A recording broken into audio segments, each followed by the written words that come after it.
maganda pang ganito. Yung ganyang kalaki, 25. Yan na lang. Yung pambabae, no? Pang girl. Ano ba bola ng volleyball? 250. 50. O, sapat ko. Makakabili ka lang yan. Oh, ito. Tapos pen na rin. Okay. Bitbitin mo to para may gift ka. Sige. Ano mo muna?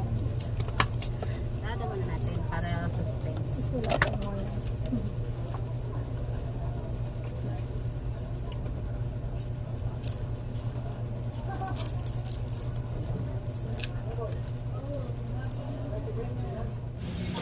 May isi-share na naman tayong mga bagong paninda na dumating. Mga in-order ko na naman galing sa Shopee. So, ipapakita ko guys kung ano na naman yung mga in-order ko sa Shopee na dumating na. So, sasabihin ko rin yung puhunan, ang presyo, at kung magkano yung kita ko dun sa mga in-order ko. So, ito nga, pinapakita ko na guys, may mga dumating na naman akong in-order galing ng Shopee. Ito pa guys. So, tanggalin muna natin ang mga balot para makita natin kung ano-ano na naman tong dagdag sa mga paninda ko. Ito pa rin.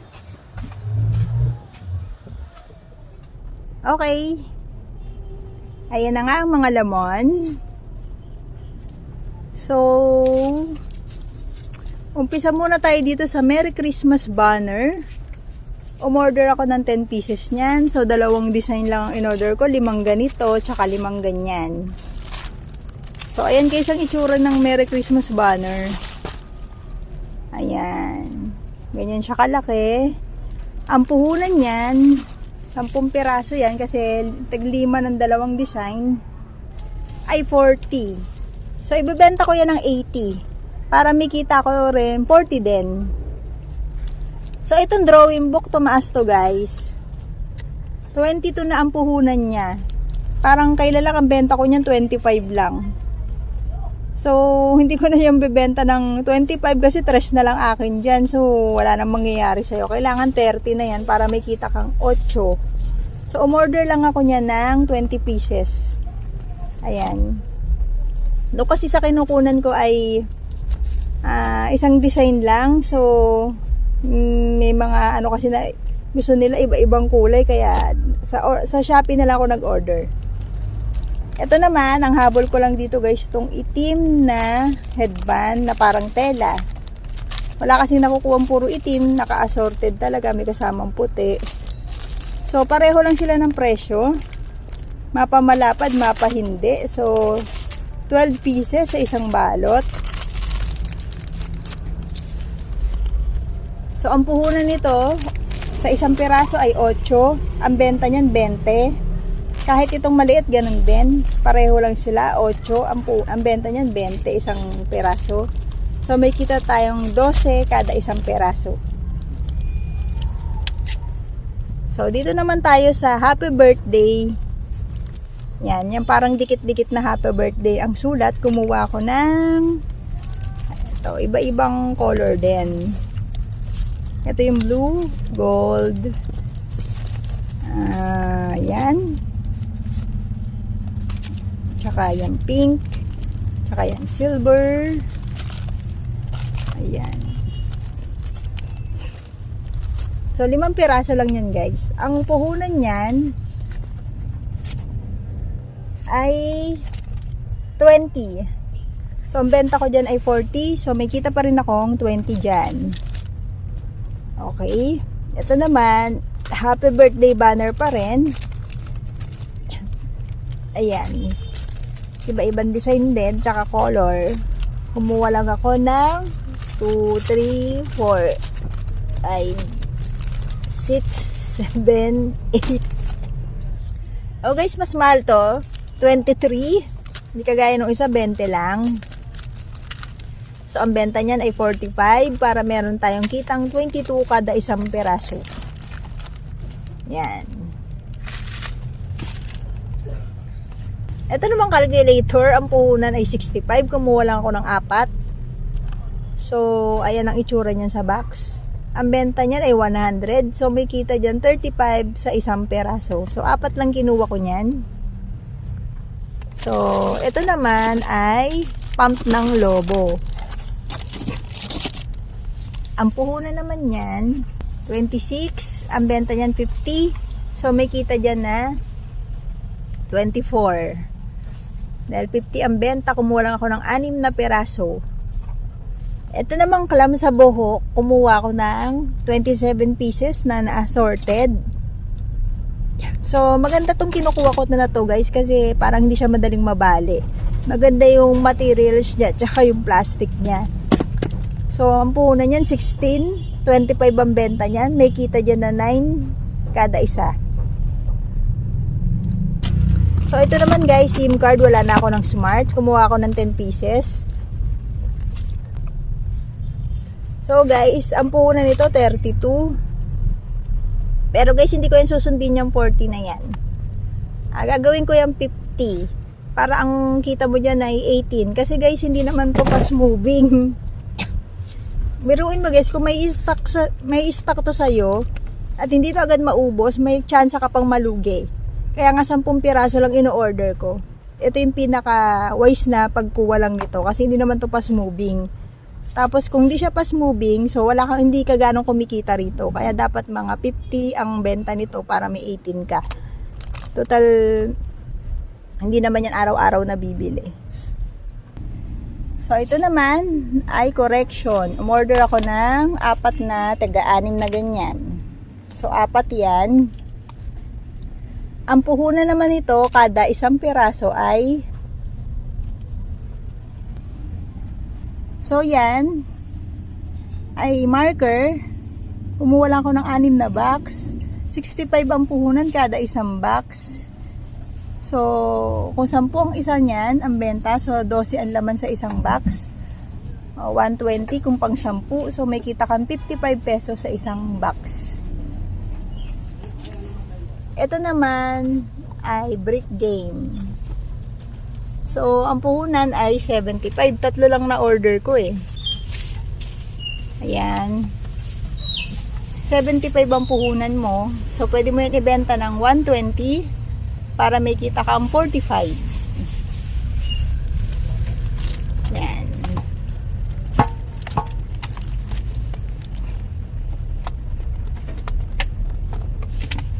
And ipon challenge.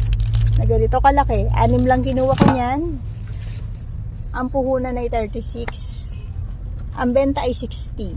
So may kita ka lang dyan na 24. Ito namang mascara na to, 27 ang puhunan. Kumuha lang ako ng 10 piraso. So ang benta ay 50. May kita kang 23 kada isang piraso. Kailangan guys kasi ganyan ang pagpresyo mo dyan, kasi guys seasonal din ang pagbili niyan. Pag wala nang kailangan niya, may stock yan sa atin. So wala tayong kita dyan guys. So pagka ganun guys, kailangan talaga wag kayong magpapatong ng 5 piso o 10 lang, kasi halos wala kayong kinikita pag hindi pa moving ang isang paninda. Kasi seasonal lang yan kailangan, hindi yan araw-araw nagmo-move. Pag na-stock yan sa'yo, wala ka nang kita dyan, na-stock yung puhunan mo. So kaya ganyan ako magpresyo guys. Kagaya niya ng puhunan yan ay 27. So, ang benta ko 50 para mayroon kang 23. Kasi tayo matatalo dyan kasi may mga gastusin tayo sa peso. So, kailangan talaga na nababawi natin yun. Kasi kung 5 piso lang patong mo dyan, tapos ang tagal umalis nyan. Nako guys, lugi pa tayo. Ito naman, oil pastel na 24 pieces. So, yan 24 pieces, kumuha lang ako ng 4 niyan. Ang puhunan 65, so hindi rin yan fast moving, seasonal lang din. Ang benta dapat niyan ay 90 para meron kang 25. So, madalang lang yan mabili pag may project lang. Kagaya rin nito. Ito naman yung oil pastel na 18 pieces. Puhunan na niya 54, so dapat 75 para meron ka dyang 21. guys, meron pang humabol na isa. Ito ay clam sa buhok. Ang 1 dozen ang isang balot. Ang puhunan niyan ay 19 isang piraso. So 25 din ang benta niyan. So may kita diyan na sa kada isang piraso. So guys, yung correction tape nga pala, ang puhunan niyan ay 12.50 ang isa. Ang benta ko niyan ay 25. And 12.50 rin yung kita doon kada isang peraso. So guys, yan nga lahat yung mga iba't ibang na order ko sa Shopee na maa-add na naman sa mga paninda ko. Kasi guys, yung mga ino-order ko na yan yung mga paubos na or wala na sa mga paninda ko, kaya ino-order ko. So yan guys, hindi ko naman masabing mabili palagi yan. Pero pag may napansin kasi ako guys na alam kong wala na, so, orderin ko na kasi guys, yung panahon hindi naman natin hawak. Kasi mabuti na rin meron tayo kahit konti kaysa naman sa makalagpas yung maghahanap nun sa atin. Tapos alam natin wala na, tapos hindi pa tayo naglagay. So, yun ang nagiging cost din guys na wala tayong nagiging benta kapag kasi yung panahon na yun na hinahanap ng customer, may tinda ka nun pero wala na sa'yo, ubos na. Nakakalagpas yung chance na magkaroon tayo ng benta. Kaya yan guys, yung dahilan kung pag may napansin ako sa mga paninda ko na wala na, kahit konti lang, hindi ko naman dadamihan guys, maglalagay na rin ako kasi sayang din yung chance. Hindi natin alam kung kailan may maghahanap ng mga bagay na yan. Kahit seasonal pa yan, nilalagay ko na rin guys, kahit pa konti-konti. Kasi malaking tulong rin guys na meron tayo ng mga hinahanap kasi matumal lang tapos may naghanap nga ng item tapos wala pa tayo, lalo tayong walang benta. Kaya yun nga guys, yan din ang dahilan kung bakit palagi nyo kung may nakikitang mga bagong order, malaging kong sinishare sa inyo kasi para nakakakuha kayo ng tip kung bakit siguro ko may nangyayari din dito sa tindahan ko. Kasi nga, yan nga, pagiging maagap ko nga guys sa mga paninda, yan, ino-order ko na palagi pag may nakita kong wala na. Kahit konti lang guys, hindi naman sobrang dami kasi nga seasonal naman ang pagbili nila So pag may napansin tayong parang nag-book na, wala na, o alam natin hindi man ganong kabilihan yun, maglagay na rin tayo kahit konti kasi hindi naman natin masasabi guys kung biglang may maghanap, sayang pa rin.